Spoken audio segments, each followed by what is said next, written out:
Kanghon Kethe lang non Ilthe moni danapan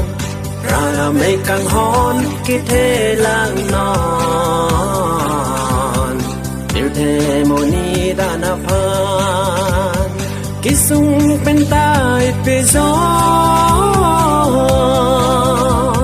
Nindu pentai pezo Kisung pentai pezo Nindu pentai pezo Ranam me phanne kanghon Bini anta judun e Ranam me phanne kanghon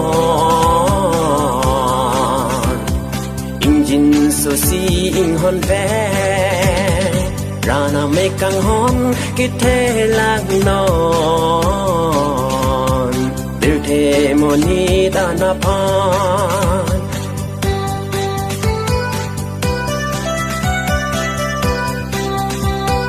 Ang hor Karbi katuman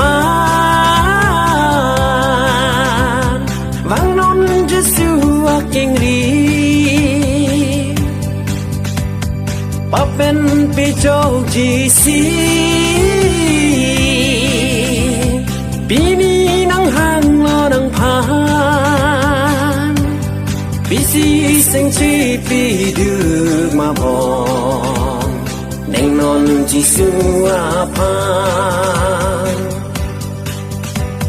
Long po chete kai ju dune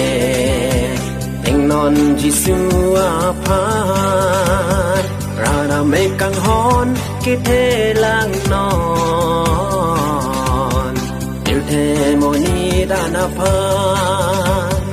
Ranam E Kanghon Kethe lang non